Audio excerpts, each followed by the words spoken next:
in trying this, maybe some point in the future, is that so? If you read through the core rulebook for Traveler update the update version, basically all of them, but even the most current version, it has all of the tables in there, just like Old School Essentials does. And so Yeah. essentially, you can start with characters and have essentially the referee can have like no plot, and all he has to do is pick what world you're on, or maybe not. Maybe he's starting you out on your ship. Maybe Yeah. you guys are already on your ship or whatever. So all he has to do is pick a starting point, and then open the map. And this is Traveler map works great for this. Be like, this is the sector of space you're in. Where do you want to go? What are you doing? I mean, and at that point, Right, fucking trade and that's for sale the and available. well, and at that point, the players can decide. Well, let's go ahead and do some speculative trading, and Yeah. we'll pick up cargo here, see what we can buy, and we'll go and sell it over here and see how much we can make. Or the players might say, "Hey, you know what? Let's look for some guns and apply for a mercenary contract and become You can leave it entirely up to the players to do, Sure. and you can randomly roll all of that shit. I mean, literally all of it. And as far as like world, if you're playing in charted space, as far as like what the worlds themselves are, even if there isn't a write up for the world, the UWP code for the world tells you what the world is like. I mean, even without a planetary map, you can look at the UWP code and say, oh well, this world has between 5 and 15% uh, water, and so it's a dry world, and it's really close to its star, so it's going to have deserts, and it's going to be hot. I mean, you could do all of that with random rolls. Sure. And I think it would be. I've never played Traveler that way. I think it would be very interesting to do. As far as sci-fi goes, in the past, and I've played multiple sci-fi games, I tend to excel at the military campaign, where I can tell the players, well, you guys have orders to go here, and then what you guys decide to do from there, you can just do. But I really like the OSR style of play, and I think it might be interesting to just open it up and be like, you know what? We don't know what the campaign is. We may not even have a name for the campaign until Uh, the fifth or sixth episode, and be like, oh, okay, so this is what we decide we're gonna do, and but campaign game night. right, yeah, still figuring it out, kind of thing. So I don't know, Yeah. that would be kind of fun. So, Bring your own booze. and I mean, Pirates of Drinax, there has been some of that. Like, I've random rolled. Well, is there a ship? And well, there is a ship. And then I present it to you guys, and usually you guys take the bait and are like, "No, we're gonna pirate the ship," because that's what you do. You are pirates. Yeah. The profit margin is just too good, man. Yeah, right. There's, yeah. God, the profit margin's good. Yeah, you guys have gotten really lucky with your cargo rolls. Well, yeah. Well, let's see with this treasure in this fucking vault that we've gotten sidetracked on. Let's see Yes. how this pays off. 'Cause Yeah. we've gotten fingered in the anus the last couple times these things have That's gotten us. yeah. It's not really been nice. So, Hello, Cameron. Hello, Devin. Is Gregor with us? Do not hear him. Haven't even looked. we only got, yeah, He's it might be not. snoozing. He's not on yet.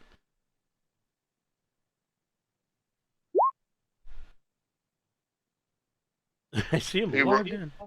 Yeah, well, he rolled, his he only rolled one, but he rolled high. So, I mean, that's typical him, Yeah. you know. Yeah. He needs to stop wasting those rolls. Oh well, that's his way. He gets on early and he rolls until he likes the roll, and then he stops. Right. Give me 1 second. I'll be right back. I remember in World of Warcraft, I would when we go out on groups and shit, you know, you'd roll for your needs and greeds or whatever, and I would roll bad, and you know, and I just keep doing it until I roll bad 2 or 3 times in a row, and then boom, I know it. I know I'm gonna rock a good roll probably. Yeah. Wow, there's an echo. Yeah. It's kind of good for going into a vault. Echoing a little. I think it's Randy's got his microphone that kind of been doing that lately.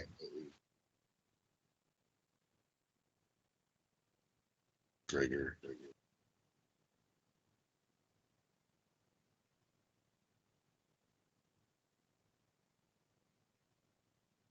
But this campaign has been really fun. I mean,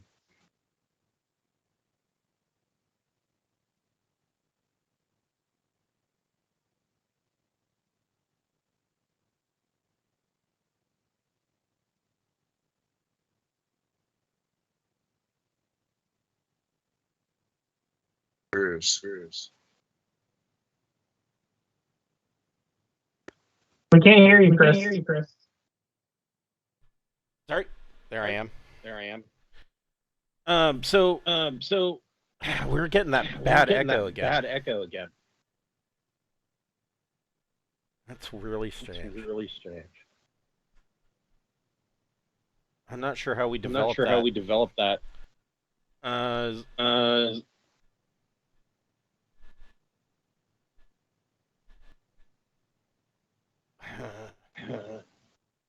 Hold on, let me check something.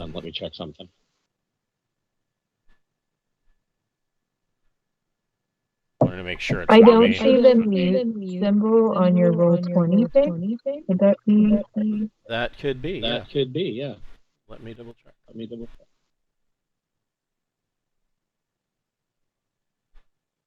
Well, it says that I'm only doing video.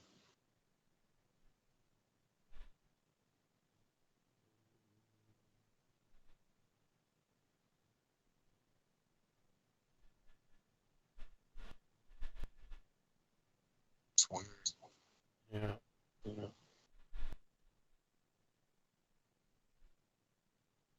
I mean, it's broadcasting over Skype. Who's broadcasting the echo? That's the good question.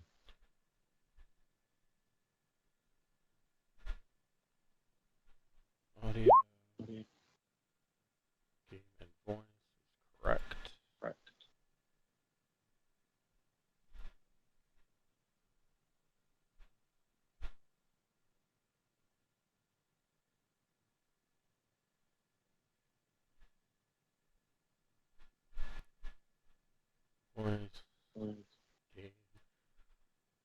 Yeah, I don't think it's coming from me.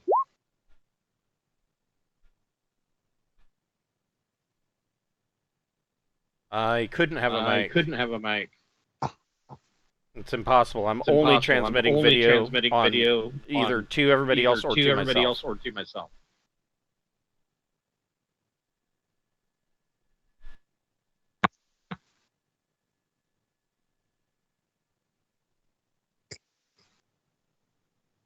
All right, let's.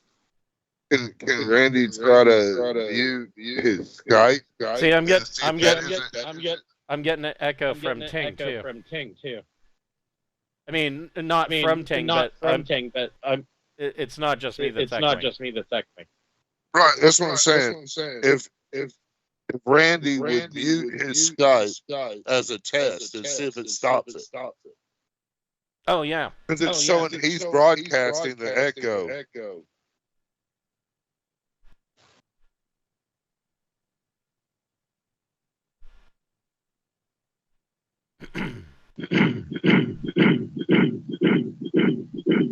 Okay, that's weird. It's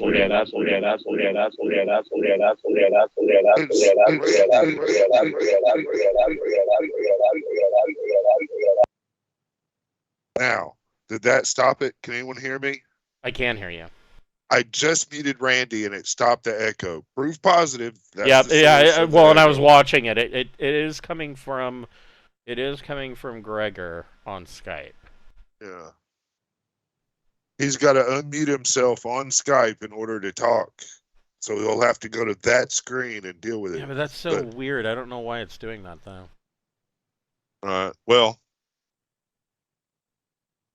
my detective powers have ended on that line. Good work.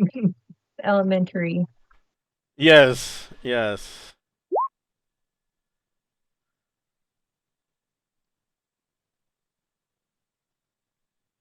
Okay. Well, anyway, so what I was saying was that my black and white cat is usually the one that you guys see. That's Tassie. But I do have the other cat. We actually got her a couple months before that, before we got Tassie, back in 2020, Piper. And about a year ago, we noticed that she had developed a little lump on her right shoulder. And it would kind of swell up, and then it would recede and go away. And then a couple weeks later, it kind of swelled up again. And but this time it got bigger, and then it receded and went away. Well, this went on, but it always went away, so we weren't, overly concerned about it. I mean, we were wondering about it, but we weren't overly concerned. And so this last time, it swelled up and it got really big. And then last week she was really lethargic, and she oh, you were running two Skypes, okay. And so she was really lethargic, and so we made an appointment to take her into the vet because this was starting to really concern us. And then Monday she started to act. She acted like she was getting better, and was kind of acting like herself again. And I noticed that it was receding again. And so we took her into the vet today, anyways. And yeah, they drained a whole bunch of fluid from it, but the news isn't good. So what they said is they think that it is a malignant tumor, and that it is forming an infection around it. And I mean, she's not even going to be 4 until next month. And I'm sorry, man. And so, I mean, they're like, oh, well, and because of where it's at and because of its size, they wouldn't be able to remove it because of how it's attached to the muscle lining. And so, and they're like, oh, well, they gave her an antibiotic. They drained it and gave her an antibiotic. And of course, the vet's like, oh, well, give it a week and then, maybe, we'll discuss. And it could be, that it would be time. And I'm like, no. Did they do tests on it though? Like, how can they tell it's malignant? Well, that's just it. They don't know that for sure, and they could do a test, but the test is like, just to do the test is like $300, and which money we don't have, and I mean, I'm just being honest. It's $300 is a lot of money to us, and yeah, for real. And she told us, she said, we may not. Because of the infection and the fluid buildup around it, we don't know that we'd be able to figure out if that is we may not get an accurate reading, and so we may not find out anything. So that could be just $300 flushed down the toilet. And so they gave her an antibiotic, they drained it, and she's acting better than she's acted in a week. So she's eating a ton. She's eating a ton of food. She acts like she's feeling a lot better. And so, I have some positivity because of that. And I'm like, I'm not. Is she telling you that she hasn't eaten in a long time? No, she's been eating. I understand not like that, but is she today. telling you that she hasn't eaten in a long time? Oh, yeah. She wants her bowls to be filled all the time. But, the doctor was like, oh, well, see how she's doing in a week and bring her back because, maybe it's time. I'm like, no, it's not time. I've had lots of pets. I know when it's that time, and it is not that time for Piper. And so Well, just to give you some hope, I have never heard of a malignant tumor receding repeatedly. That's That's what like I crazy. said. That's Yeah, it exactly doesn't what do I that. said. It gets worse and bigger only. That's like what cancer is. So I Right. don't think it's cancer. I don't think so either. He didn't roll good on his fucking medical check, dude. Yeah. That's Right. all. Come on, man. Yeah, so I don't know. And like I said, Second opinion. I mean, That's my advice. the way I Wait look a at week it, and go to a second opinion. the way I look at it is that we're just going to, give her the best life that she can have, and give her all the love that she can have, and for as long as we can. And if the day comes where we can't do that anymore, then we will deal with that when it happens. And so, yeah, it's been a bummer day. I mean, that was my morning. So, but like I said, I have a little bit of hope because after after having it drained and having a antibiotic, she's acting a lot better. So yeah, yeah. Shitty day. Well, I hope she gets better, man. I think she will. I agree with you. I doubt that this is like the end of Well, it. yeah, that's the part that didn't make any sense to me. I mean, tumors don't shrink on the right. She's like that vet on South Park, like, well, let's just kill one of these other dogs. Like, yes, right. What the hell? Yes, right. Yeah, right. So, welcome to the Pirates of Drinax. We'll be picking up where we left off last week. These guys are on. You're on Paul, and you are in the old bombed-out town of Ghormount, and they have opened an ancient Sindalian vault, and in the middle of a feral Aslan attack, there's been some kind of chemical weapons attack around Ghormount, and there was an Ihati camp that has been infected. They don't know for certain, but they are thinking that this is some kind of bioweapon that causes Aslan to go completely feral. And so they are in the middle of this terrible fight with these feral Aslan. And as the vault doors have opened, a Sindalian combat robot has come out, and it has come out shooting. And they look like it. But before we get started, we would like to thank one of the friends of the Greenwater Guildhall. None of these are sponsorships or partnerships of any kind. These are just products that we really like. And tonight we would like to thank Fable Beard Company. Fable Beard Company makes beard products such as balms, butters, and co-wash. They have oils, beard wash. They have colognes and deodorants. I think they have some lotions. They have a whole bunch of stuff. And all of their different scents are a different fantasy character. The bombs come in a tin that looks just like that Gregor's holding up, and he's actually holding up the same one that I'm wearing tonight. Is the Hero, which smells. It's like a very light cologne scent. It's actually quite nice. It says it smells like warm amber, but I don't know what warm amber smells like. So I mean. Now I kind of want to go find some amber and heat it up and see if it smells, but probably won't. But they have a ton of different scents, and I'm sure you can find one that will suit you. If you are a first-time purchaser, you can go to fablebeardco.com and create an account, and they have a buy one, get one free option for first-time buyers, so you can put 2 beard oils into your cart, and when you check out, use the code FIRST in all capital letters, and you will get that second beard oil for free. I think you can put like a beard balm and an oil in the cart, and then you'll get the oil for free as well. Don't quote me on that, but I think that's how it works. If you're a fan of the channel, we do have a merch store via Zazzle. We've got t-shirts, buttons, a fleece blanket that comes in 3 different sizes. There is a beer stein that actually works better as a coffee mug.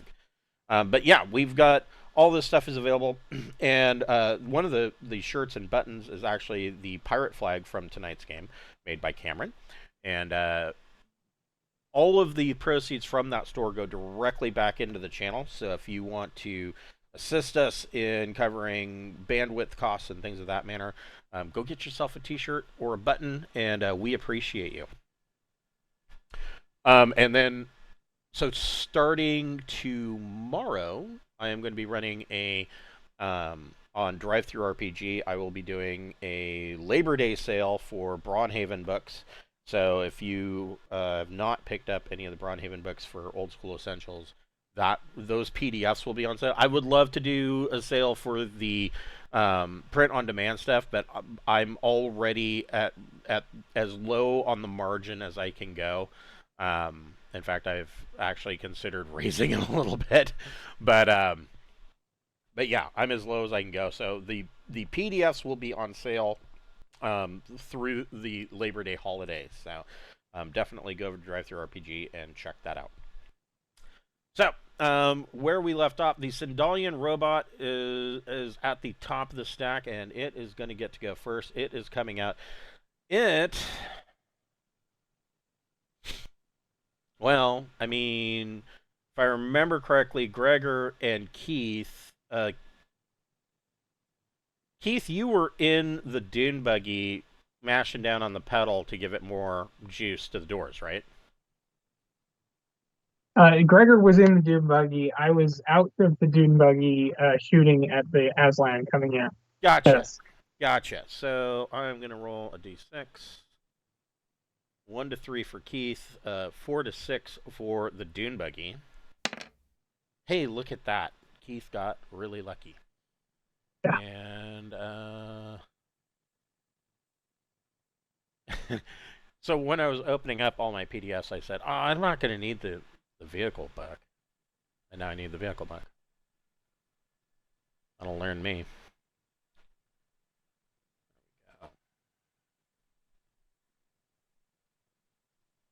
Stick that right there, and let's find us a dude buggy.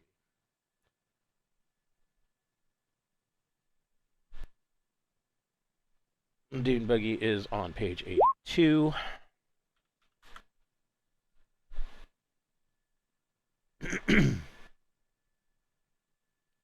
All right. And so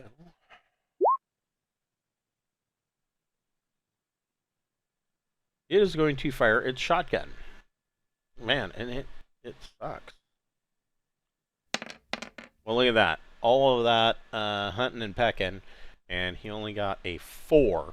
And so this Sindalian combat robot comes rolling out, and one of its tires is flat, and so it's like and it lets loose its main turret gun is a shotgun, and it swings around and fires the shotgun.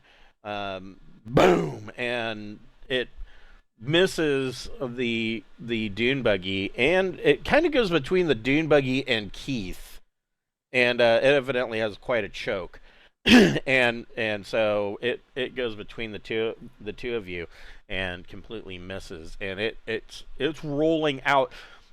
Keith and Gregor, you can both roll a Recon plus Intellect check.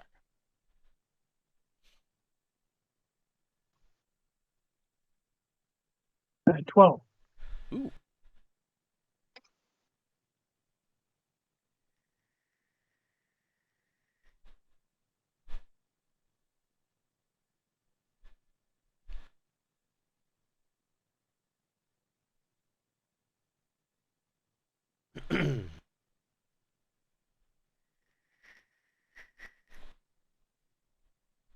And a 5. So, Keith, you look over your shoulder and see this thing coming at you, and it is it is kind of squawking and it sounds like it's trying to talk, but this thing's badly damaged.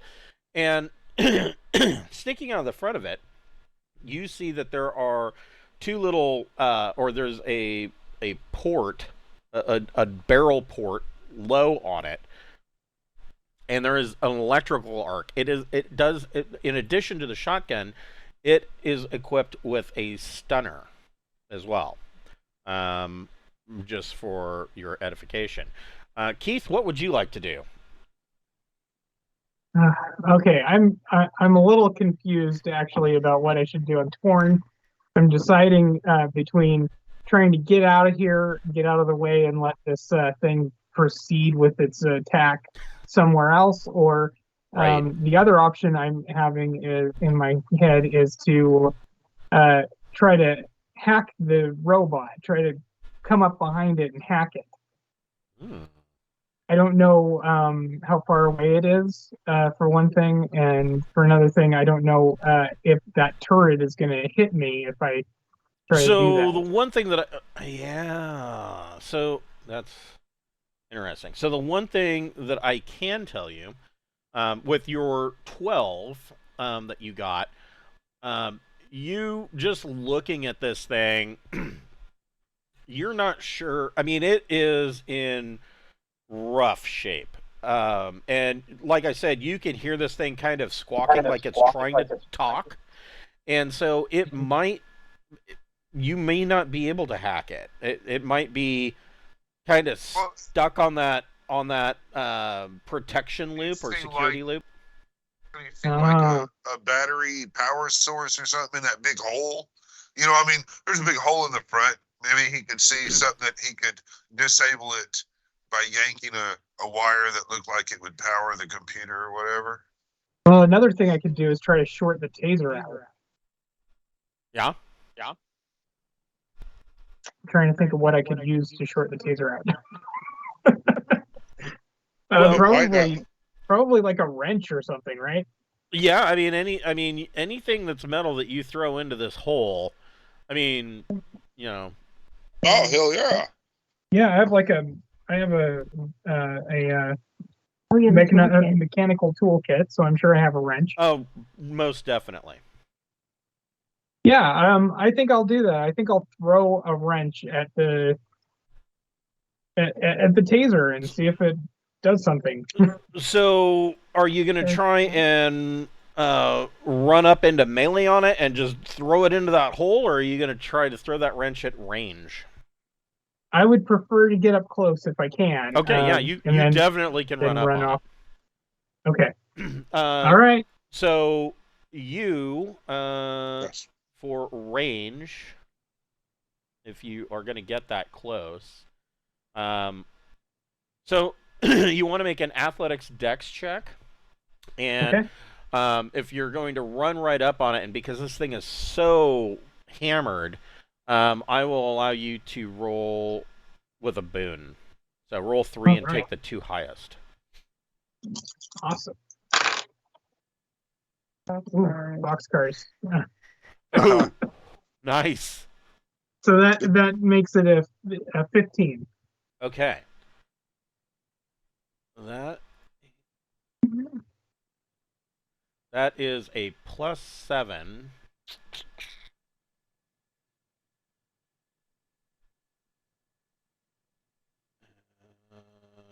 Need my tracker here.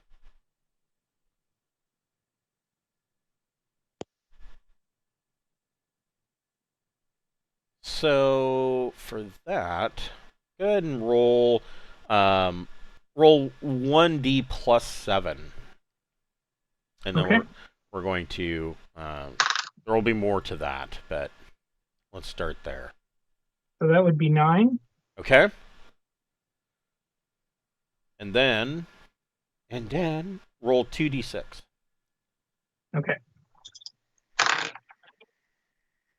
10. Okay, so you run right up on this thing, and I mean, it because it was thumping its way out. It can only move 2 meters per minor action, and so you can run up on it, and you huck this wrench in. And you've still got probably another good 4 meters that you can move away if you want to, but you throw this wrench in there, and you can see that there is an electrical arc and that there's a bunch of sparks that fly out of this thing.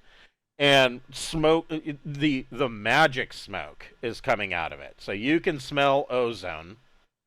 And you've definitely hit something vital to it. And for that, I will say, go ahead and roll another 1d. Okay. 2. Okay. So it takes an additional 2 points of damage from that. And the smoke is rolling out, and it stops rolling, and the shotgun turret on top starts spinning around. And the broken, halting speech that it's been trying to say sounds like it goes into a stuttering loop. And it's kind of sitting there stuck as its gun turret is spinning around, and it is basically in a stunned state. Oh shit! For 6 rounds. Jeez. We're gonna be all right, folks. Wow, that was cool. Yeah, we That's a way to throw a wrench in things. Right? Leave it up to the engineer. Yeah. Fuck the gun. They'll throw a wrench. So Ting, you are right in the thick of it, and of course you hear the shotgun go off, and there are around you guys, and I don't remember what I said last week. Let's roll again. So you have one around you, one Aslan that is, probably a good 6 meters away from you. He's about to attack one of the remnants, and he these are full degenerate berserkers. The shotgun blast goes off, and he kind of stops and turns and looks for the new threat. But Oh yeah, he can't hear that probably though because of my shrieking device. well, let's see. Maybe I don't know. But I'm shrieking, and I'm gonna run up on him, Okay. and I'm gonna hit him. Hopefully. Yeah, that is a hit with a plus 3 to damage. All right. So,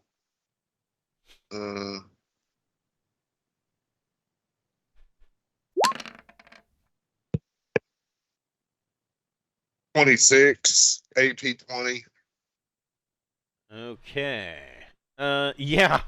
You run up on him, and you basically slash right through his neck, and he goes down in a spray of blood and is bleeding profusely.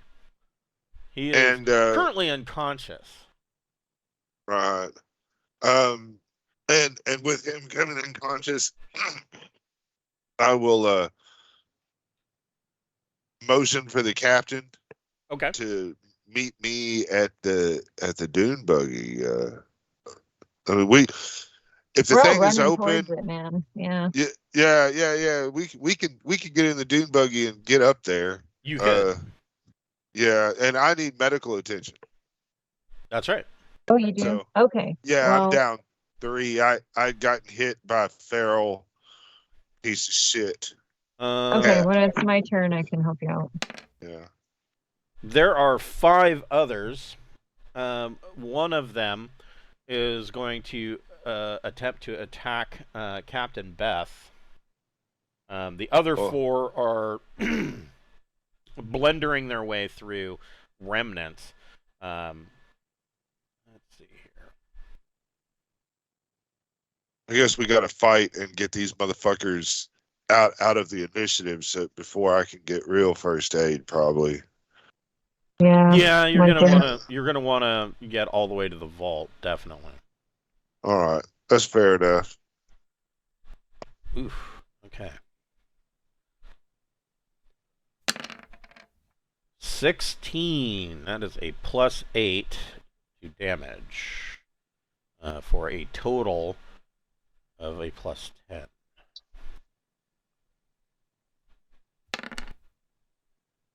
So this guy slashes you with his dew claw, and does 14 points of damage. Are you wearing any armor at all? I feel like we were wearing whatever was like allowed. It wasn't anything very good. Yeah, I think wasn't cloth. Or something? Yeah, cloth. I don't know. Maybe mesh. So cloth would be protection 8, right? 8. So then you would take out of that. You would take. So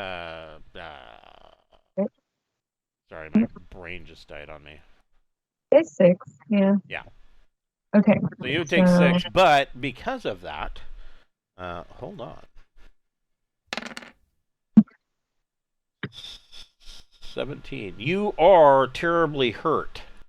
It's pretty bad. You are clinging to life, but you are bleeding profusely, and you will need medical attention to staunch the bleeding.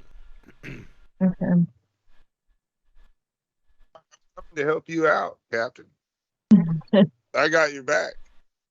Thank you. Gregor, you are in the dune buggy, mashing your foot down. Now, the doors at this point have opened enough. You could let your foot off the gas and jump out and do whatever you want. You see the turret on the Sindalian robot spinning around, and it's spitting and sputtering. And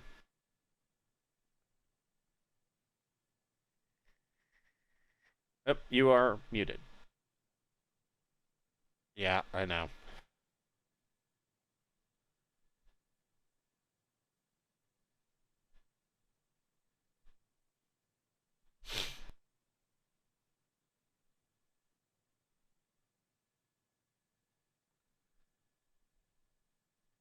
You could shoot the robot. In fact, because it is stunned, I would say that you could shoot the robot and get a boon to your shot.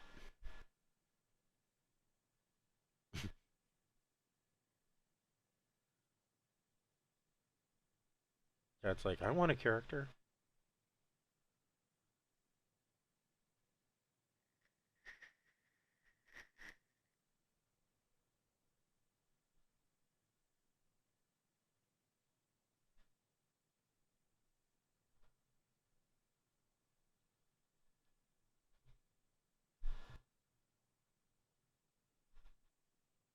All right, go ahead and roll 3, and you'll take the 2 highest, and that is gun combat slug plus your dex modifier.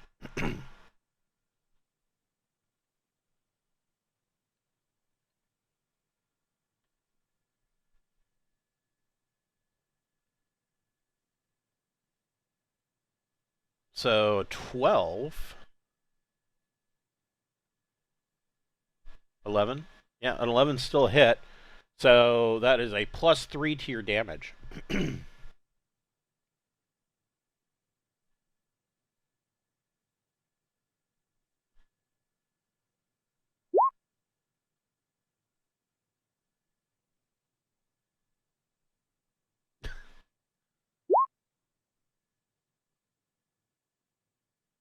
we go. 17. Okay. So Gregor blasts the Sindalian robot with his coach gun, and it blows it apart.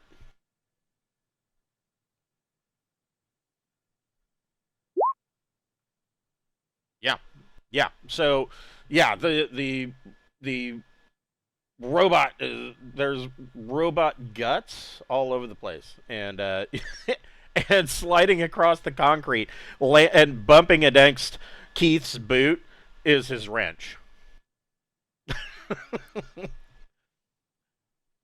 Captain Beth, what would you like to do with your bloody self? don't forget you've got an Aslan in melee with you. Is there a way to get away, or not really? Yeah. I mean, it's probably better to counterattack. Probably, yeah. You probably are gonna want to smack him. Okay, I got a shotgun. So you can swing the shotgun like a club and smack him. And that would be your choice, either strength or dex, whichever is higher, plus your melee skill. That's a good question. Which one is that? Is there like a melee blunt or? I have melee 1 unarmed. I don't know, but I'd be armed because I got a claws, right? Yeah, let's see. I should move back and shoot him. Like, how far back do I move him? There's a melee bludgeon skill, so you would have melee bludgeon at 0. Okay. Did I take a few steps back and shoot him? Like, how far is melee range? Yeah, I mean, if you wanted to move back, 6 meters and fire, you certainly could, or even 3 meters and fire. What is the minimum for a shotgun? It says shotgun is. It doesn't say what a minimum is. Just 50 meters is its range. So, yeah, you can. I would say you can move like 3 meters, fire, and move the rest of your 3 meters if you wanted to. Okay, I'm gonna do that because I have better skill. Yeah, then it'll hurt more. Gun combat. Right. I got 8. That's a hit. Guy's gonna have a bad day. For a shotgun? Yeah, did you just say that? I swear it's 40. It is 40. Oh, good for you. I didn't remember. I know. Well, you roll enough times, you start to remember what most of these are. 9. That was not very good. Roll. Well, that ain't bad. It's something.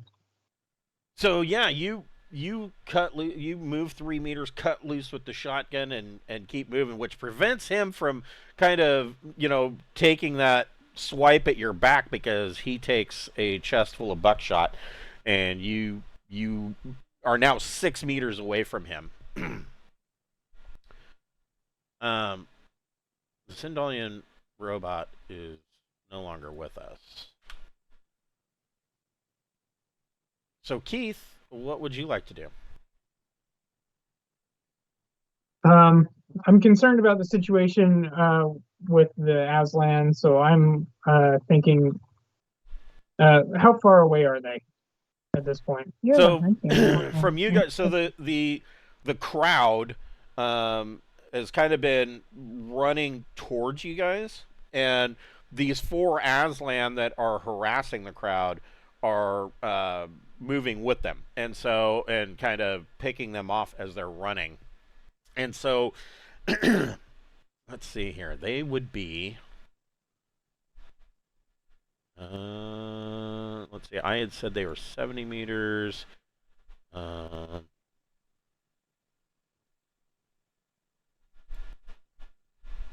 They're about 34 meters away. They are getting closer. Okay, well that's good. It's still too far for me to travel that far very quickly. So I think I'm going to Ting and Beth are 52 meters. Right. So I think I'm going to shoot at the closest Aslan to Beth. Okay. All right. Are you did you want to add a +1 to that by aiming? Yeah, let's do it. Okay.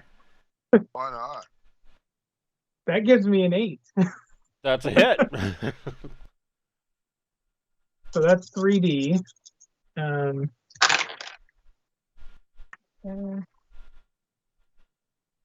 Sorry. That's 12. Oof. Okay. So he,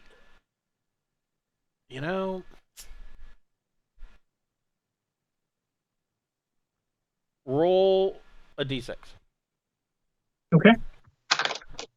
6. Okay. So Beth, 6 meters away from you, this Aslan that you just hit in the chest with buckshot, you see one of its legs pretty much splinter and explode as a rifle round goes through its leg, and this Aslan kind of goes down on what was left or what is left of his mangled knee, and he's bleeding profusely. Out of curiosity, it looks like somehow, miraculously, this round did not hit the femoral artery, and so he will survive but he's going to need some rather serious medical attention. Not that, he's really going to sit still for that, but, and he's howling, in pain, and it seems like it's just pissing him off more.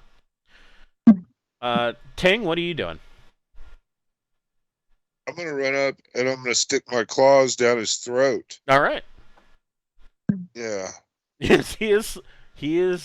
I would say his movement is probably moved to 0.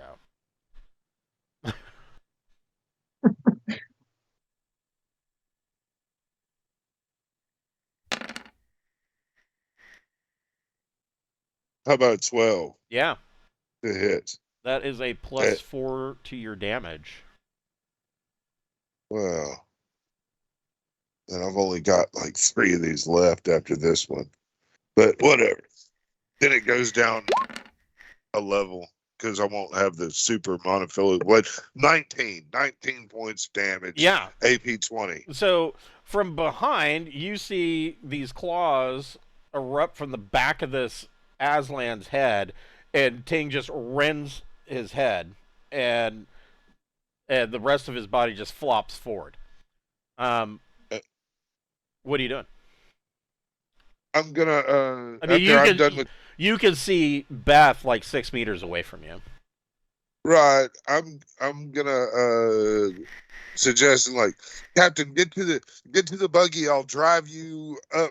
I'll drive you up with Keith and Gregor. Yeah. Sounds like a good. All right. Awesome.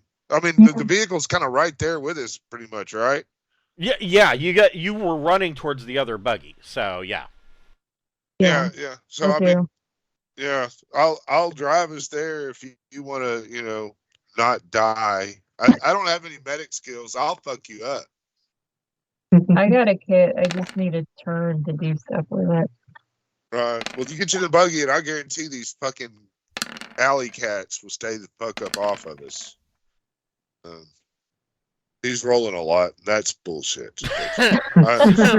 The other 4 Aslan kill 4 more of the remnants. They're going through them. But out of that 4, 2 of them just drop to the corpse of the guy that they just killed and start eating him. Well, it's wholesome. Yeah. Good for him. I'll Yeah, keep him busy for a while. Yeah. Got to keep your protein up. In theory, they can only eat so much. I mean, right? Well, yeah. I'm willing to sacrifice a lot of these people in order for us to get up there. That's a good observation, Tang. Go ahead and make a Recon plus intellect check. Okay. And actually, Beth, you can make that as well. And Beth, you can make it with a boon.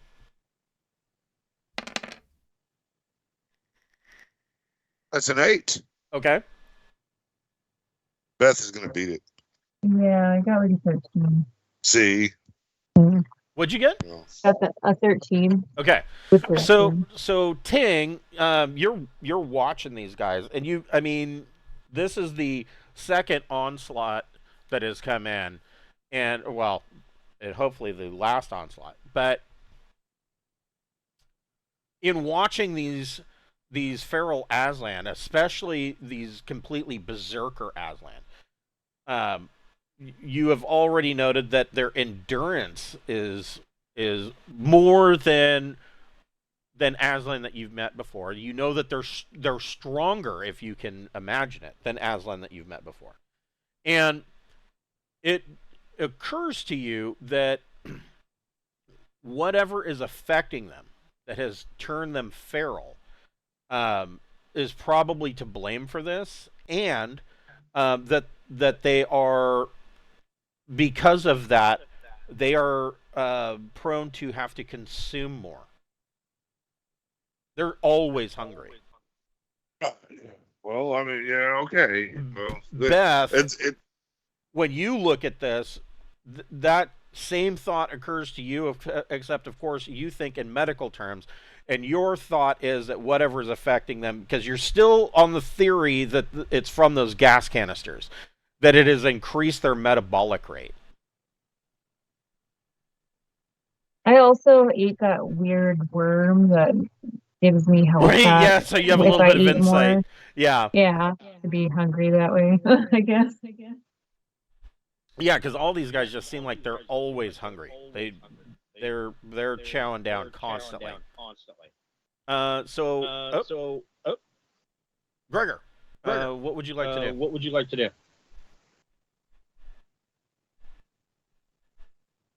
I think we should be able to I hear think you. we should be able to hear you now. Nope, still Nope, can't hear you, but Still I'm getting can't hear the you, echo but I'm again. getting the echo again. That's weird. It's weird.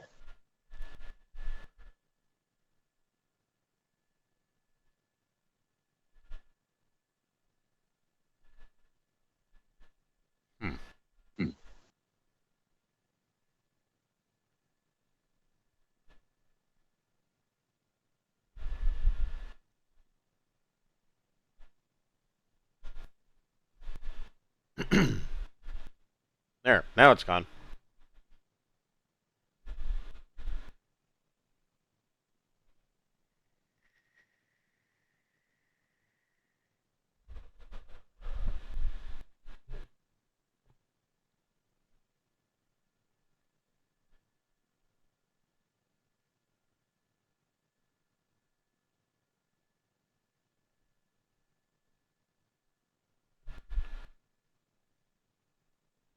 Yeah, you could just cover Keith. You can see, I mean, you've seen what's going on. There is no immediate threat around you, around Keith and Gregor. So you could cover, and you can see that the crowd of remnants and 4 of these Aslan are moving in your direction.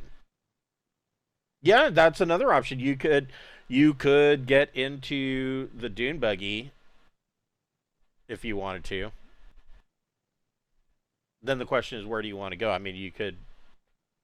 I don't know that you want to plow into the remnants. That's not a very diplomatic solution. Here, I'll save you. Thud.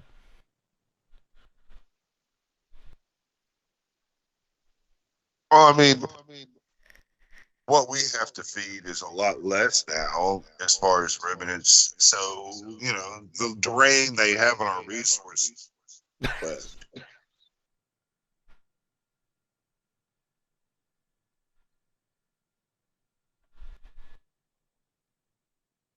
Yeah, the buggy is powering the door, but the door's open enough now that you guys can get in. You guys can get in.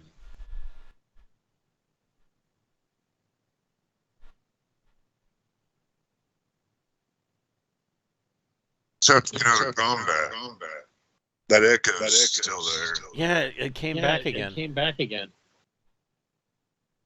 Let me try something. Let me try something.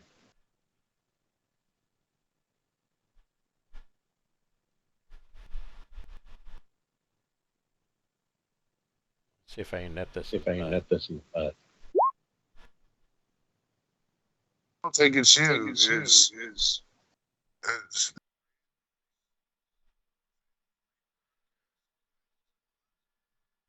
Right. But let me try something.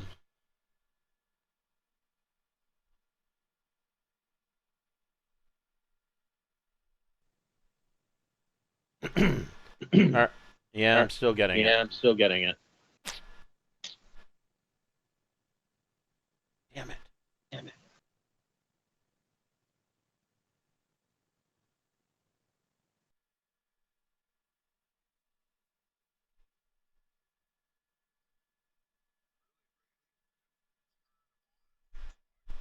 and then mute his Skype.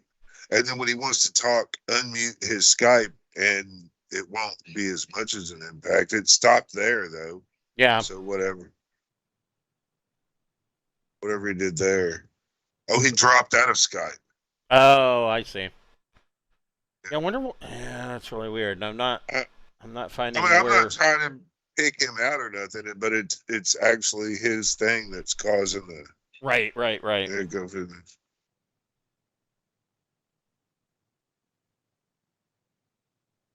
I don't know. We may end up having to go to roll and use their voice and video. We haven't had any problems with it on our Saturday game. Anyways, so Gregor, Yeah, the buggy was powering the door, but the door at this point is open far enough that you can get in and out. So I don't know if you want to. I mean, you could get in the buggy and drive somewhere, maybe go back towards Beth and Ting, or you could just take up a defensive position and aim, and which you can get up to a +3 aiming over the course of a period of rounds. So.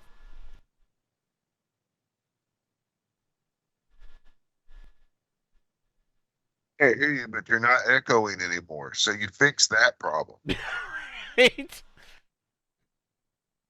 I mean, he's not muted and he's not echoing, so that problem has been Actually, fixed. though, let me hold on.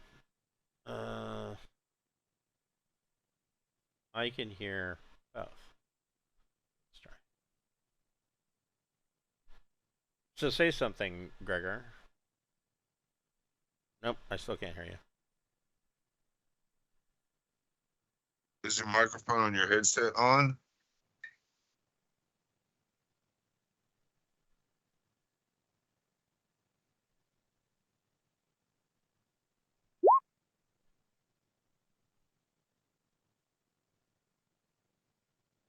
Huh.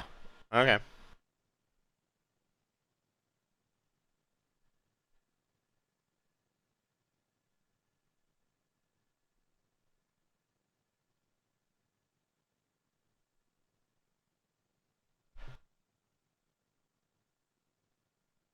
Yeah, it's up. So, what do you want to do, Keith?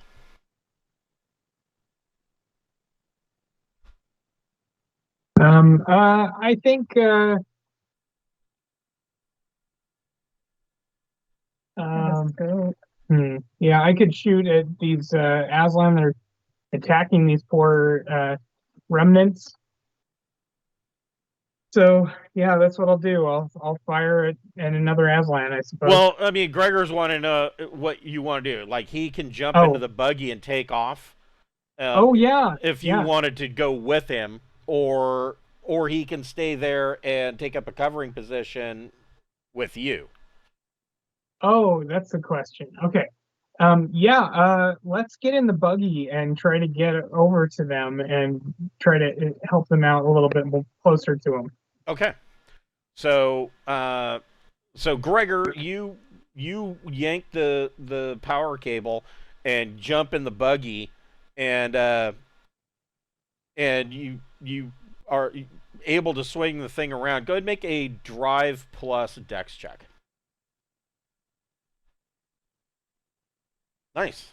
Okay. So Gregor gets into the buggy and kind of whips it around. He hits the brake and swings the ass end of this thing around and slides to a stop so that Keith can get in.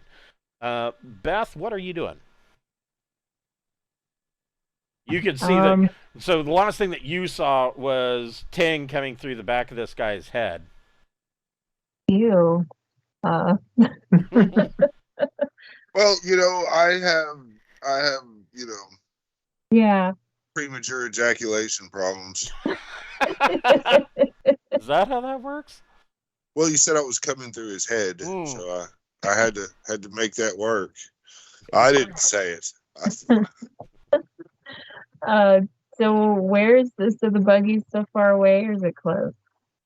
You guys can get to the buggy with 2 minor actions.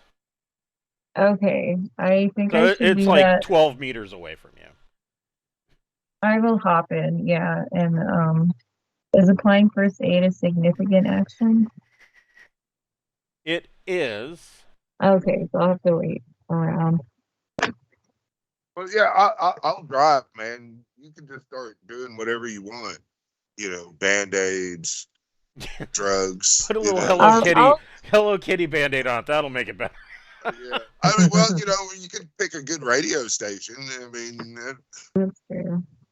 I'll yell at Ting to get in the buggy. Okay. That's what I'll do on my turn. But Keith is next. Yeah. So Keith, you see the buggy spin around, and Gregor's like, "Get in, loser! We're killing Aslan."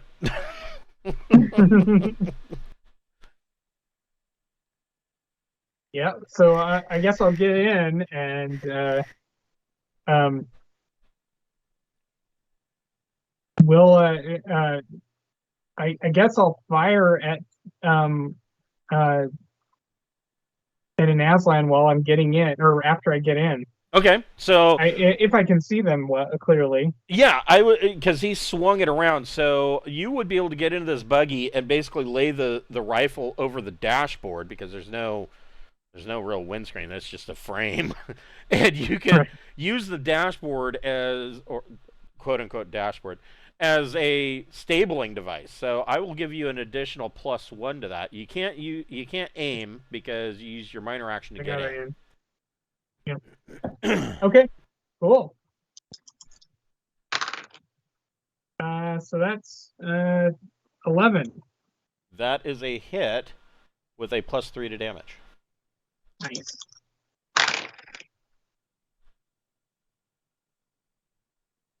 So that is 12.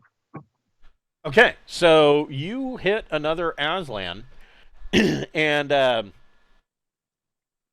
he is fairly. I mean, he's fairly badly wounded. Oh.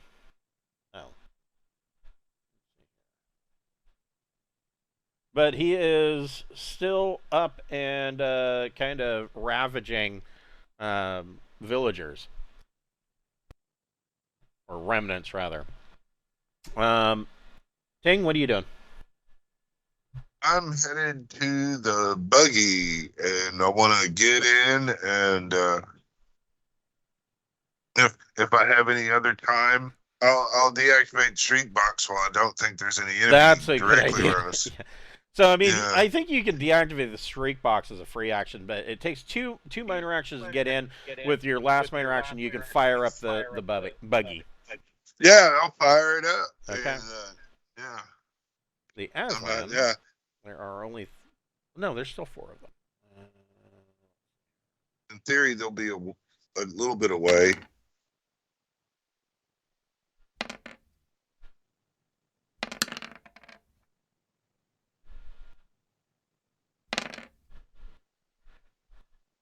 So the one that Keith shot,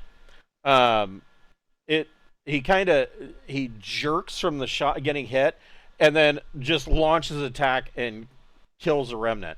Another one kills a remnant. The other 2 have they're coated. Their face and chest is coated in blood and viscera. They're moving to their next targets.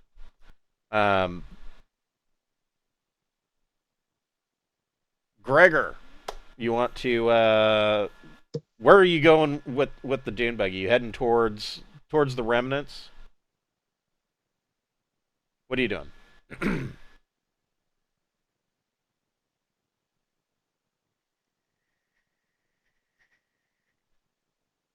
Well, with the buggy moving, so vehicular speeds are way different than people speeds. So if you mashed, and if you've ever ridden in an electric vehicle, if somebody mashes down on the gas pedal, it's actually kind of scary because it's like, yeah, it's like instant torque. Like you go from not moving to moving really fast in a second. My buddy, and Cameron remembers Jeff. He played with us on Saturdays. He bought a Rivian, and he's like, yeah, this thing's like massively fast. And he came over to show it to me, and he goes, we go out on the side street, and there's nobody around. And he goes, okay, are you ready? And I'm like, yeah. And he goes, you're gonna want to hang on to something. I'm like, okay. And he mashed down the gas pedal. I shit you not, it threw me into the seat like you couldn't move, and my vision went blurry.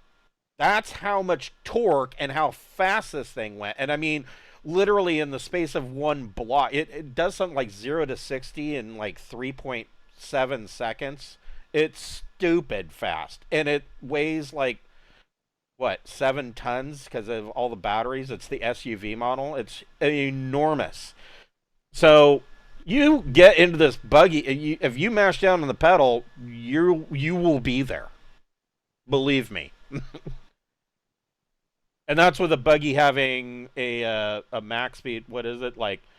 So its cruise speed is very slow, and its regular speed is slow. So, and the only reason that it's slow is because it's comparing that to like air vehicles. So there we go. That's what I was thinking. So yeah, he mashes down the pedal, and you guys take off. And he narrowly misses a couple of remnants. Drive fast, yes. Um, and you guys are right in the middle of the remnants. You got Ting and Beth. You can see this buggy and its lights kind of just moving into the remnants and scattering these other 4 Aslan. All right. Beth, what are you doing? I assume you were sitting in the passenger seat. I'm gonna try to use my first aid kit on myself. That's probably wise. Yeah. You don't want to get cat scratch fever. There was an entire song written about that. Yeah. I think that's the only word in the song. Yeah, I can't remember anything else about that song. I got like 15. Okay. Really good. So you get back. Let's see here. I'm missing You get 5. back 7 points. Okay, So so okay. Beth probably pulls out a staple gun and just starts going to town on herself. Like, okay, I'm good. Let's go. So Keith, you are hanging on as this thing, like, just bolts into this crowd of people. If you want to make a shot, you're going to be at -2 because he went 0 to fast. That's fine with me. I'll shoot within -2. That's okay. I'm gonna shoot at the same guy I shot at last time. Okay.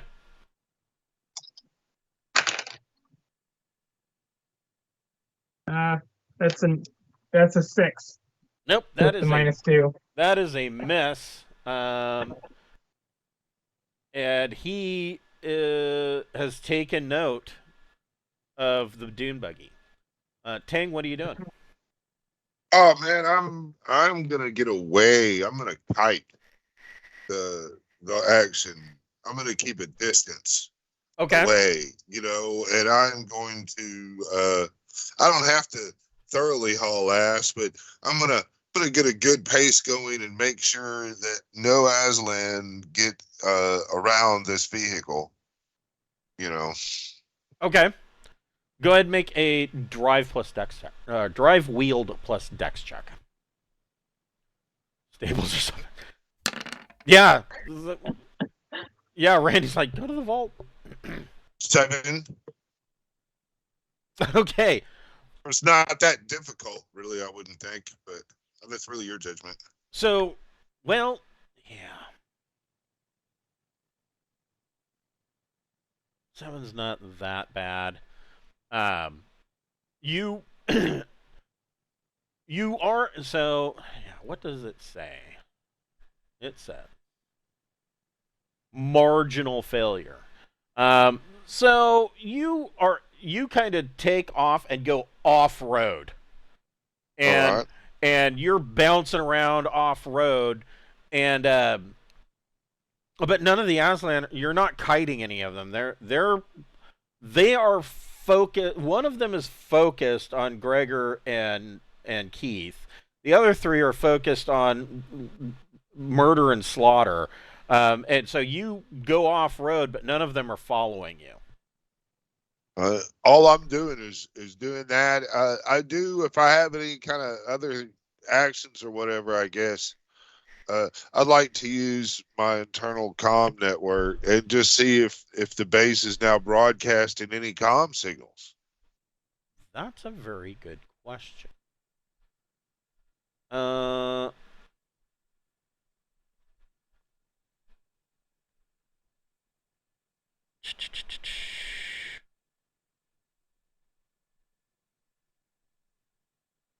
It is broadcasting a a coded message.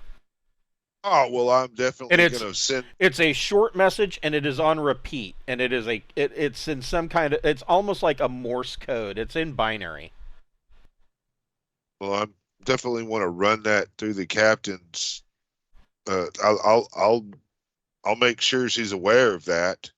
You know, I'll even send it to her comm. She's got all the dorsal codes and all that shit. She probably can make more of that than I can. Uh, Maybe. I think the computer people might be the best. Well, suited I'm a to- computer person. I mean, Oh, okay. yeah, I mean, Yeah. you're driving. If you want to make a electronics comms plus intellect check at a -2, I would allow it. oh well, I mean, you know, you always take the role. That's that. It's just naked and no, man, I'm Yeah, fucking it up. yeah, I no, don't know, something's going on, man. yeah, I'm it's driving. just beep beep beep beep beep beep beep beep Yeah. beep beep beep beep beep beep beep beep beep beep beep beep beep. It just keeps Uh, going over and over again. Right. Well, I guess that's my turn. I'm gonna try to get the cap to safety. So Look, this Aslan that has been shot leaps onto the front of the dune buggy and is going to try and take a swipe at Gregor. But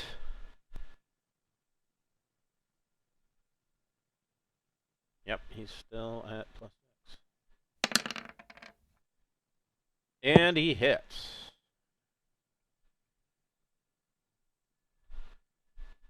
With a +5, which makes that 7. Oop, that's not correct. Reroll that. So he jumps onto the front of the buggy and rakes his dew claw across Gregor's chest for 10 points.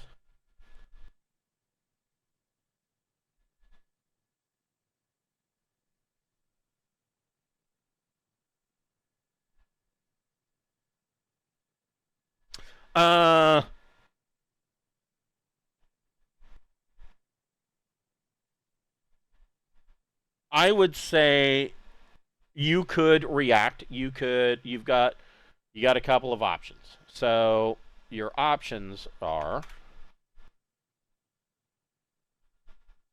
hold on here. Your options are reactions. So your one option is you could try to make you could dive and roll and jump out of the vehicle for a dodge, and so that would inflict a penalty of either your DX or your Dex DM or your Athletics Dexterity, whichever one is higher, and that would be applied as a penalty to his attack roll.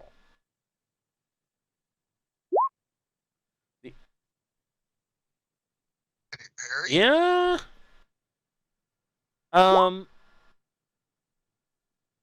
Like with an unarmed combat parry, or Well, if he's got a gun in his hand. Well, he's he can- driving though. Oh yeah. Damn it. Damn it, boy. But like Beth said, you could try hitting the brakes, which would make the Aslan. Well, I would roll a d6 and apply it as a DM. Well, let's see. Hold on. Let me look at these speed bands. We'll do it this way. So you're going slow. 1, 2, 3, 4. That if you slammed on the brakes and came to a sudden stop, that would apply a -4 to his attack. Well, that makes you golden, man. But a sitting duck. A golden sitting duck. So instead of, let's see.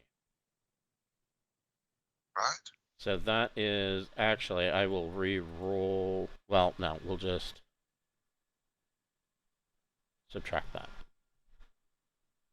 So he does still slash you, but you only take 6 points of damage, and he has to make a dexterity check or get flung off the vehicle. And his dex isn't that good. He has a 0 for his dex. He hangs on by one dew claw. He's hanging on to the railing and is still on the vehicle. It is now Gregor's turn. Gregor, what would you like to do?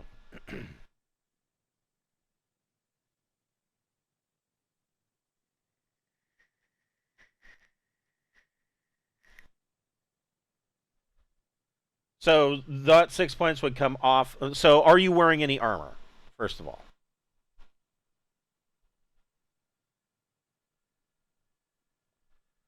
And so cloth is what, 8+? Is that right?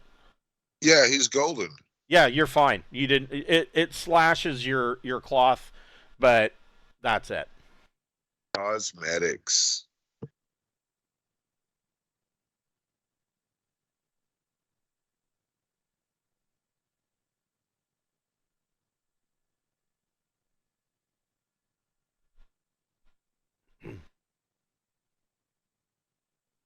Yeah, you can do that.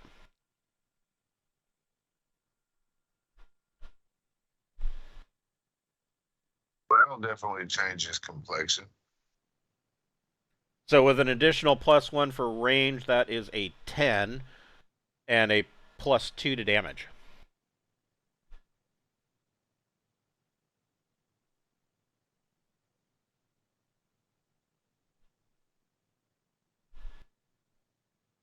Oof. Okay. Okay. Hold on here, I got to do some math.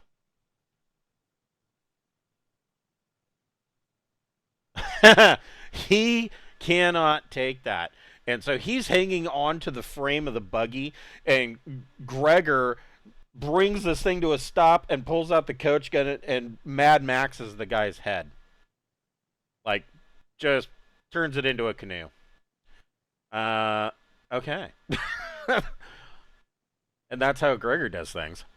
You know, when I remember when we first brought Gregor on, he kept wanting to kill something, and now he's got many under his belt.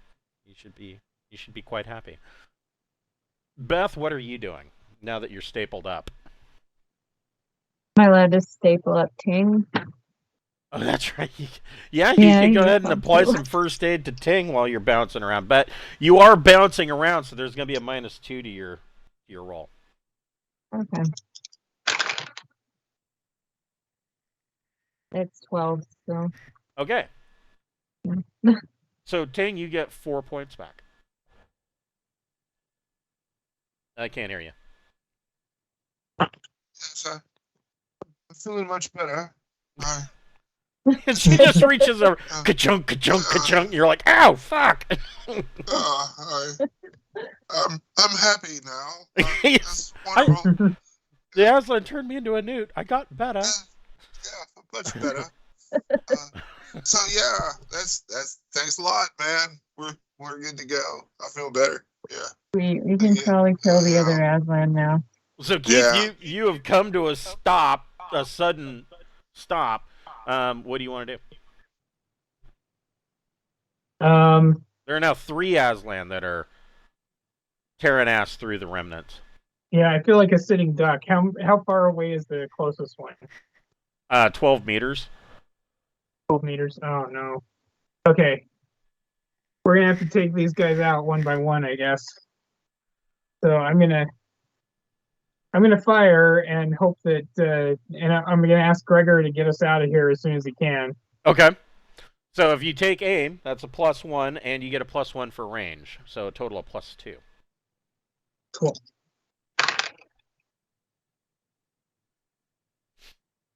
$15. Ooh. Okay. So, oh, that's not right.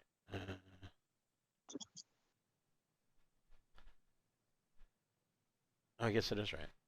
Okay. So that is a +7 to damage. Nice.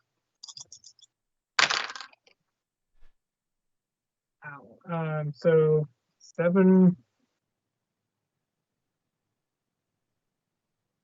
20. Woo-hoo. Okay. And roll a d6. 1. Oh shit. Roll 2d. 6. Okay, so you hit this Aslan, and it doesn't go through the middle of his head. It goes through kind of like the side of his head, not a graze. It goes through, and he jerks his head and stops moving and is kind of swaying back and forth and looking around and mumbling. He will die, and well, he will die unless given prompt medical assistance. And even if he survives, he's gonna be a sling blade. So Nice. Awesome.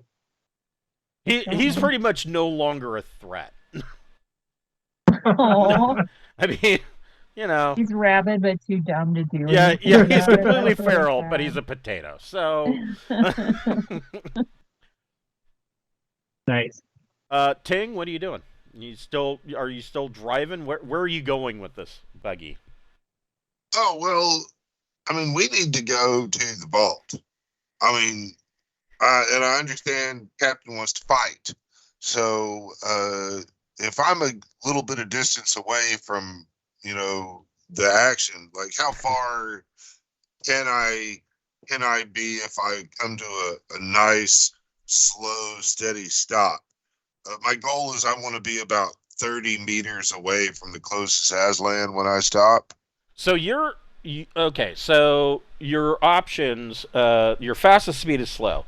So your options are stopped, idle, very slow, or slow.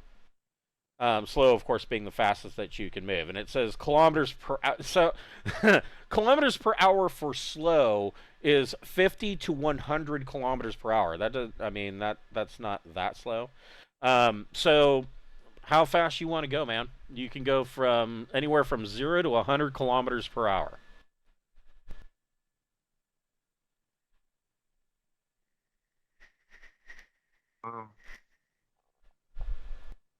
And keep in mind you're off road, so. Yeah. Okay. And I mean, Oh. so this does have the traits of off-roader, so it's not like you're not able, it's not gonna get stuck or high-centered or something like that. It's designed for this.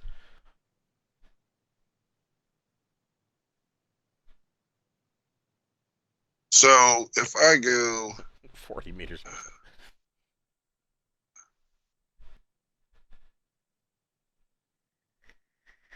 So I think I just want to go 20 meters. I want to go real slow and kind of stop the vehicle.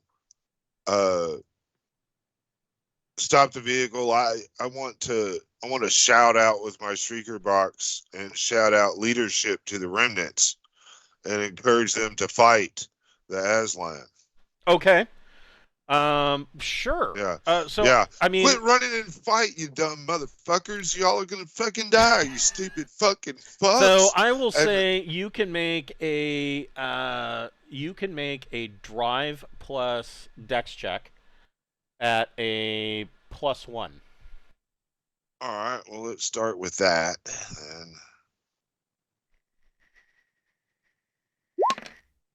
Big money, no whammies, please. There you go. So yeah, you start to you're in the idle speed band at about 20 kilometers an hour, and you're yelling out to them while you're doing this. Go ahead and make a leadership plus charm. Your choice, either charm or soch. But I'm going social. I am Ting Hansen of the Drinax Empire. You are Sindalians. You should fight. running like cowards I don't. is not in So your I'm DNA. gonna take that back. I don't think that social would apply because these people don't know who the fuck you are. But you they can add should. charm to your leadership. Yeah, I'm not near as charming as I am social psychotic, but that's fine. I will take the +1 and enjoy it. So either I'm gonna piss them off or I'm gonna get them to fucking fight. Okay, so you're not giving them any bonus, but they all kind of they stop their mad dash because they're basically they've been running in a panic, and you see several of them turn around. In fact, you see 7 of them turn around and decide to stand their ground against Stand ground. these last Yeah. 2 Aslan. And out of those, 4 of them have rifles. Well, that will change things. And then, I'll look at Captain and go, your turn, Captain, Queen, Duchess, Highness.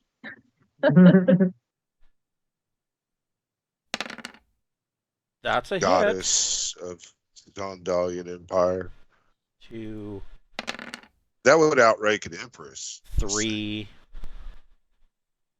On the first Aslan.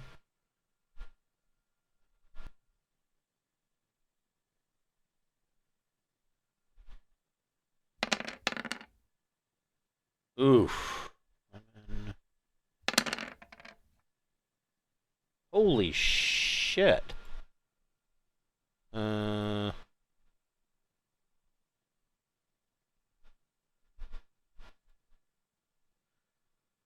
The first 2 with the rifles kill the first Aslan. The second 2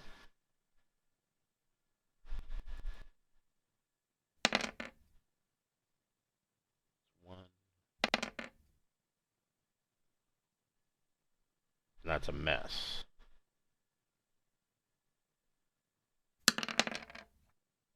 The second 2, one of them misses, the other one tags him. But he is still moving about.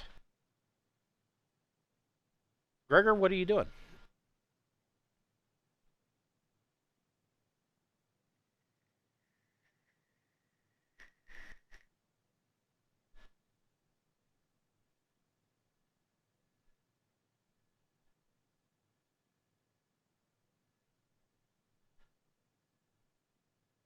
Okay. Go ahead and so how fast you? Yeah, there you go. But how fast are you going?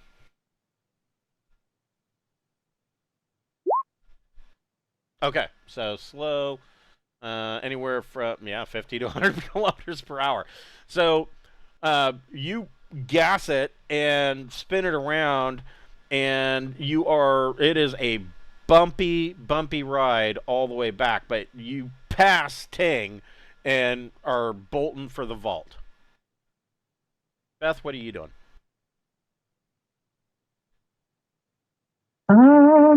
Taking a look around, I suppose. Can we see anything inside the vault? There's one Aslan left, and Ting is moving slow enough that you wouldn't be at any minus to shoot.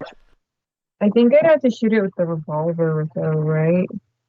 Well, I mean, you're in range for the shotgun. Oh, okay. I'll take a shot at it then. Fuck it.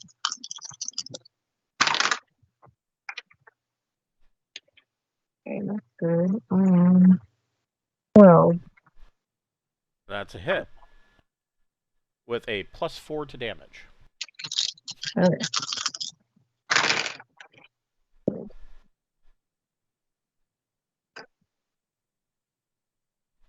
18. Ooh. So Beth ends the last Aslan, and running out of the crowd of these remnants, you see the woman that you first met when you showed up. It's Etienne, and she's running after Ting and Beth's buggy. Oh, cool. We should let her in, if possible. I could let her in. you know. Well, I mean, you don't really have any room, but I mean, she could probably jump on and hang on to the side and drive that way if you're driving careful. Otherwise, you're going to bounce her right off. Oh, maybe I can stay just out of her reach and see how. Well, yeah, Get some there we exercise. go. So the remnants, most of these remnants are spending their time, kind of collecting themselves and scooping up what's left of their dead.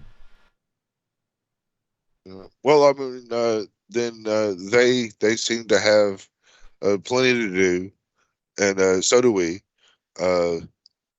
Etienne This key. doesn't stay with them. She follows you guys to the vault entrance, and she when you guys get to the vault entrance, she's like, hold on, and she's trying to catch her breath, and she says to you, she finally catches her breath, and she says, whatever you find in the vault, my people deserve a share of it. We've been here. Our ancestors have been here since the bombs on Ghormount fell. We've lived right here. That vault was supposed to be for us, and nobody could get in. So we deserve a share of what's ever in there. She is not at all arguing that you guys did the work to open it, and that you should get the pun intended, lion's share of what's in there. But she thinks that her people should get a cut. I'm going to tell her right now that she should. Of course, if they're part of the Sindalian Empire, they'll get part of the Sindalian grace from this. But right now, go care to your people. We're going to go make sure it's secure right now. There could be super deadly robots on their way out, just as one has already come out. So now is not the time to think about your greed. Now is the time to think about the need and go care for your people. And just as we've just taken care of you in battle, it's rather rude to insinuate that honorable people such as us would even dare cheat you of anything. That's actually a pretty good speech. Go ahead and make a leadership, and I will allow you to add your social to it, and you can make that with a boon. Oh, I'm fixing to rock this, hopefully. Yeah. So yeah, we're gonna do that, and we're gonna do that, and then we're gonna roll these fucking dice, see what happens. All right, so 9 + 3 is 12. Yeah. So she apologizes. She says, that's not what I was implying. I just wanted to make sure that my people weren't left out of this, because we've been waiting here for 200 years for this vault to open. Well, you haven't aged that badly at all, if I must say. Right. Yes. So you guys are standing before this vault, and I mean the doors are open. Basically, the doors are open about 2 shoulder widths wide. Can we go in and close the doors? Maybe. You could. That'd be a good way to keep them out of our completely business. I mean, you're standing outside the vault and you're looking through this, 2 shoulder widths wide opening, and it's completely black in there. Do we have flashlights in gear? Or night vision. I have night vision. Yeah, he's got night vision. Yeah, I'm fine. Will you take a peek in there with your night vision? Then? So you take a peek in there, and you see that this hallway, it looks like it goes about 100 meters into, and there's a gentle slope into this small hillside, and is going further deeper underground. And at the end of the 100 meters, it looks like it takes a dog leg to the right. I want to look around at the entryway and see if there's any kind of emergency storage locker. This is a military bunker, and somebody's got fucking flashlights. What's something What's a that chem stick? Gregor says he has chem sticks. yeah. make It is like- make a recon plus intellect check for Tang. Uh, Yeah, that was one of the things that Gregor was like, dude, I got chem sticks. He's either gonna go in and search a vault, or he's gonna go to a rave. One of the two. yeah, pen. Oh, okay. So you notice on the ceiling of this vault that beyond the door, this hallway, it's probably a good 5 meters tall from floor to ceiling. And on the ceiling, you see that there are rows and rows of well, not rows and rows. There are sections of what look like fluorescent lamps. You might be able to turn them on. Those industrial ones with the cage over the bottom of them, that's what you're seeing on the Yeah. ceiling.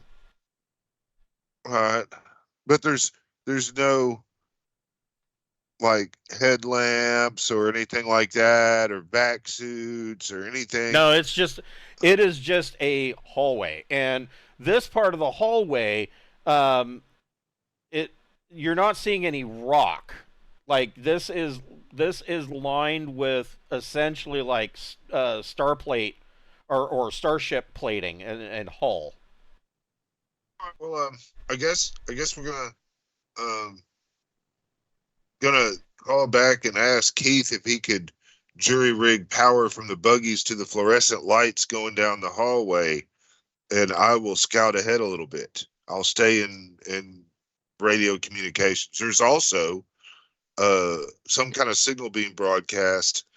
I will point that out, but I am unable to fuck with it. Anybody can try else? and Does decode anybody it. else want to try a electronics comms plus intellect or education check? I will if everybody else fails. I'll do it. Sure, go All ahead. right. 6. It is an encoded message. Okay, what was You know the- that you know that it is in binary, but when you try to read it on your mobile comm, it's coming out as just gibberish. It's coming out as symbols. You know how and you used to be able to do this back in the day. So Devin, do you remember news groups? Oh yeah. Okay. Oh yeah. So you remember trying to when somebody would post a file to a news group, it was just all hex code, and you had to Right. copy all of that and dump it into a decoder in order to get either the picture or soundbite or whatever. That's what is coming across on your mobile comm. Nice. Yeah, let's Does electronics comms plus what? Intellect. Plus intellect or education, your choice. So I have other electronic skills. Does that give me comms at 0 or no? Yes. Okay. So I'm gonna plus 2. Oh, I got boxcars. Nice. All right. So you decode this, and basically it is an automated message that is broadcasting on all frequencies. And it's very, very low power, so it's probably not going very far. But basically, what this message is saying is that emergency evacuation. The vault has been opened. Evacuate and make your way to the vault. Okay, we need to turn this off and not juice any more power into the vault because it's gonna attract people. Maybe you're just looking at it with boxcars. You could realize this. The signal is so low power; it's got maybe a range of 1.5 miles. Yeah, but if we pump juice into the vault to try and turn all the lights on, that might boost it. I would imagine. Maybe? Possibly, I don't, maybe. yeah, I don't know. I don't have It all power. depends on where the power is hooked up. I'm cool with using the chem sticks. That's fine for like at least a little while. Yeah. We could and toss them around and light up the place that way, or just hold on to them. So Sounds cool to me. so Ting, you go to scout ahead and you step in, and you hear ka-chung, and the group of lights directly over you in this hall kind of goes zzz, and flickers with a really super dim flickering light. And as you move forward, the next section lights up, and then the next section lights up.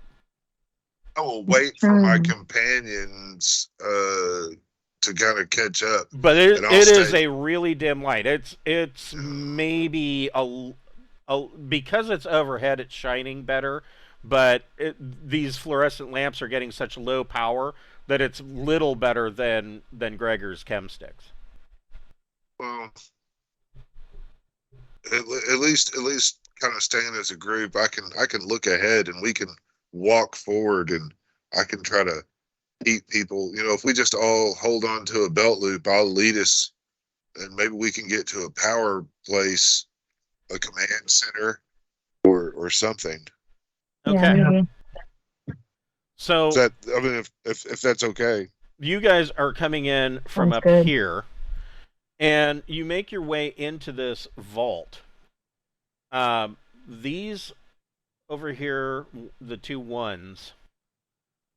As you make your way in, it does hang a right, and there is another set of vault doors, and it seems like they opened first, which is why it was taking so long for the outside doors to open, because it was opening two sets of doors at a time, basically staggered.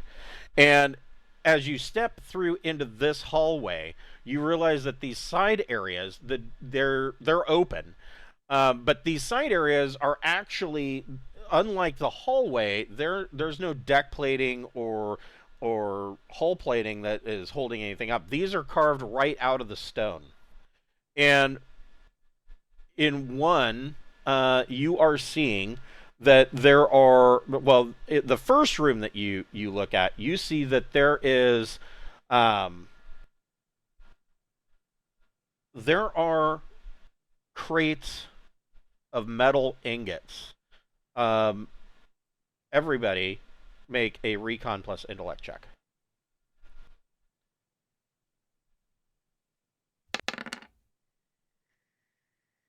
Ding got it. 8. 11.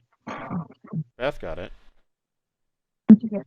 9. Gregor got it. And you all got it. Okay. Shining your chem sticks around and the dim lighting overhead, you can kind of make out what's in here. There are crates of metal ingots that are steel. There are crates of metal ingots that are copper. And then you move your lights over, and you find a big score.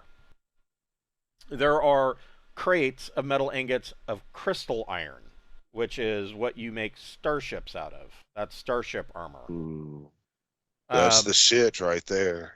And last but not least, you find ingots of silver and gold bullion. Ooh. That Yeah. is. Exactly. You find not as much as you might have expected. There is 6 mega credits worth of gold bullion and silver in here. So 6 million. Wow. Right on. Still no sign of any other sentry droids or anything, because No. that's really what. All right. Well, I guess you know, the money and all that's great, but we really have immediate questions. I think, like, what is number 2? So in here, Okay. Oh, okay. Yeah. in the next room, as you're moving down, you see in this room that it is filled with or with barrels, and these barrels are all filled with powdered chemicals, various Are they chemicals. delicious? Yeah. Do we want to investigate that right now, or do we want to, just? Keith, you can make a make a engineering plus intellect or education check, and you can make it with a boon. Okay. Oh yeah. So that's that would be 10. So you look in here, and you're kind of seeing the label on most of these. A good majority of the barrels that are in here are chemicals that would be used for, like, say, atmospheric processors. Oh, really? They That's don't have a use for a lot of this stuff. The remnants, I mean, like they don't even know how to do most of this shit. So you might get some really cool stuff. well, that they can have this living quarters once we clear it out, and that would be an immediate great upgrade to them. And we don't Sure. give a fuck. Yeah. Absolutely. In All the right, let's in the keep third going. room, you find that there are more barrels, but these and crates, but these barrels are not chemicals; they are water. And in the crates, you are finding piles and piles and piles of sealed Sindalian ration packs. Ooh, that's nice. You're Now, gonna like that. of course, I mean, you have to keep in mind, at the bare minimum, these ration packs have been sitting here for 200 years, but they are sealed. Well, the remnants would like this food, I bet. Yeah, if they Yeah, want gastric certainly. distress. Oh well, I that mean, is a problem what's a little for another botulism, day. you know? Yeah. In this room, and this one, your guys' eyes kind of light up. In this room, you find that there's machinery, and the machinery is right now. Of course, there isn't enough power to operate it, but it is machinery. Keith recognizes it immediately that this is machinery designed for stamping and creating metal items of almost anything that you program into the computer. It'll Nice. melt it, fold it, stamp it. I mean, it could be used to make almost anything out of metal. We need to power this place to use any of this stuff. Yeah. Maybe we could figure out how to do it. There is, Possibly. of course, this door here that leads in, and you see that just poking your head in here, you can. This looks to you like a living area, and then there is another door down here at the end of the hall. Yeah, that's kind of where I'm wanting to go. Is just straight to the end of the hall. If I look into the big area and I don't see anything, because I'm the only one that sees normally. I'm trying to find a command center or something like that. And this, So when you poke your head in, you can see that there's a number of couches. There's seating areas. It looks to you like a starship style auto galley, but everything's turned off. There's a number of screens, like entertainment systems, that are set up. All of the screens are black. just then, I guess I'll go look at number 2. Where are the rest of you going?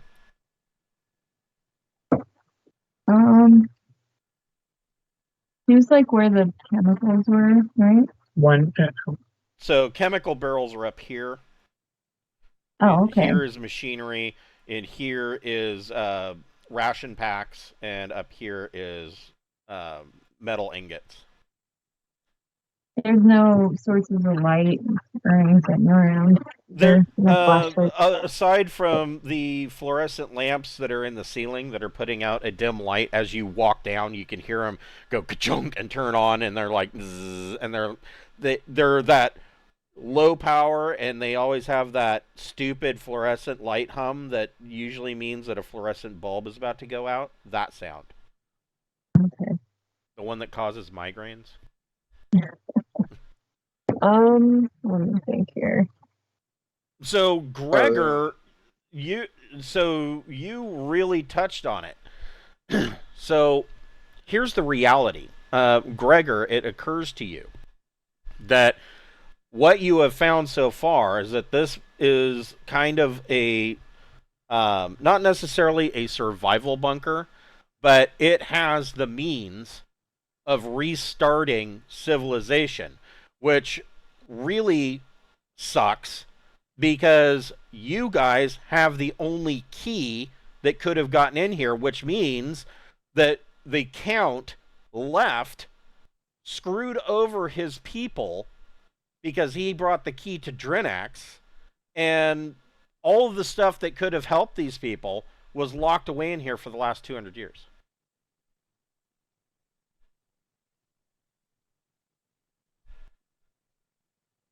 Man, that's unfortunate. Yeah. Where? I want to look at number 2. I'm curious about what's in number 2. Okay. Where is Gregor and Beth going? I think I might sit down in the living area because I am tired and got shot or got slashed open. Yeah. And you stapled yourself up, so you probably I'm gonna sit. you and probably have need a nap. think. Yeah, definitely. Okay, so you're kind of guarding the entry. So Beth, you go into this living area, and it is quite the large living area. You realize that this bunker could probably house a good 150, 200 people. There are, of course, couches on the walls. You see, they're kind of like trundle beds that fold out of the walls. And there are, of course, a number of couches and entertainment centers and things of that nature. These here are, like I said, they are starship-style auto galleys. So essentially, there doesn't have to be a cook. You sit down, you put into the computer, and it will serve you some food. It's probably was originally stocked with the same ration packs that you found earlier, but none of them are working presently.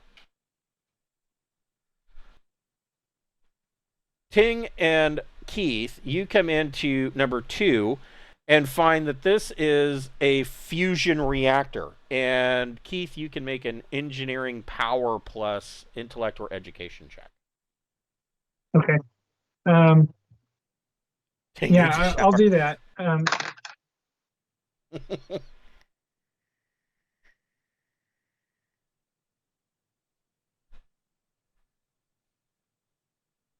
11. Okay. So you check the readout and you realize the reason why there's a minimum amount of power in here. This is a fusion reactor, but it is low on hydrogen fuel. And so really? it is running at its base very bottom level. But it wouldn't be impossible to refuel this thing and get this bunker up into 100% power levels. Interesting. Cool. So, what about the comm that it's sending out? Is there a way to disable that? Yes, you can do that right from in here at the fusion reactor. Awesome. I'd like to disable that comm and also discuss with the team. What do we want to? Right, power it up. Yeah.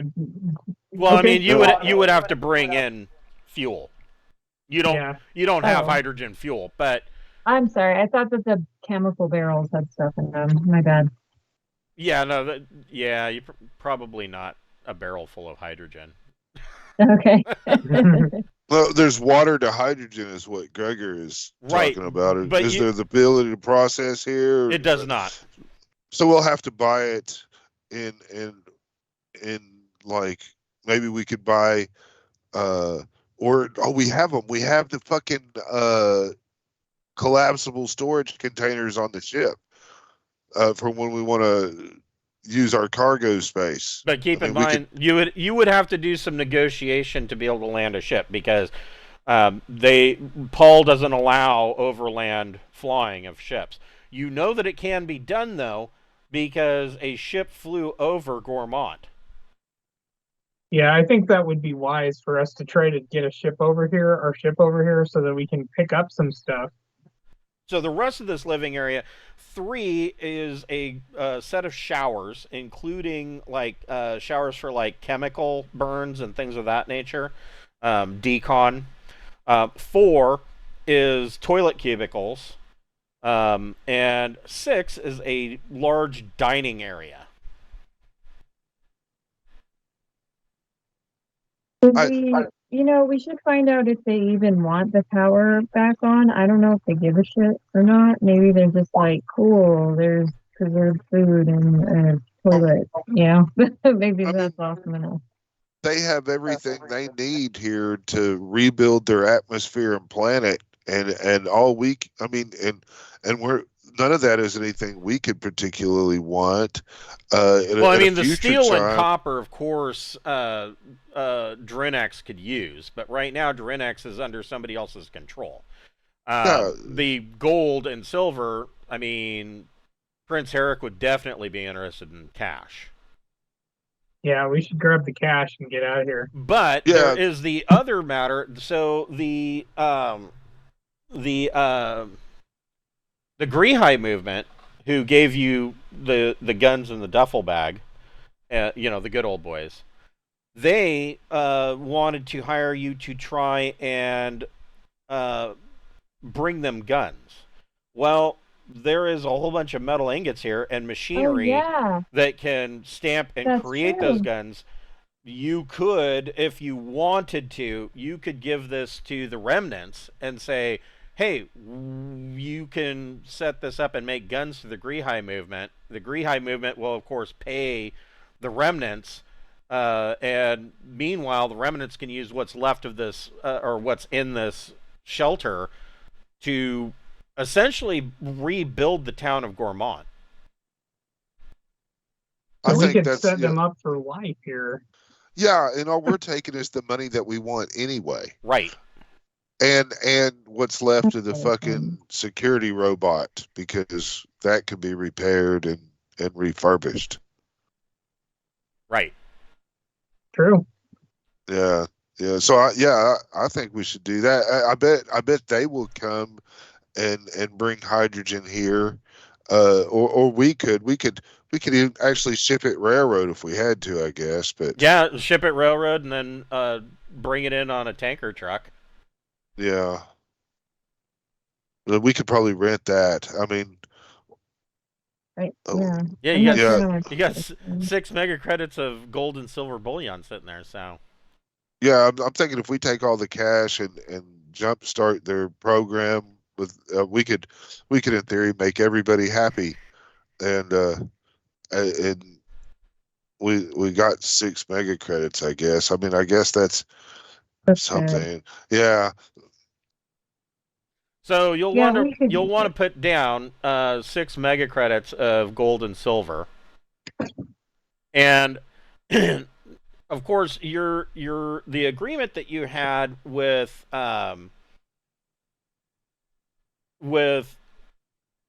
King Oleb, it still applies to Prince Herrick, but this isn't like.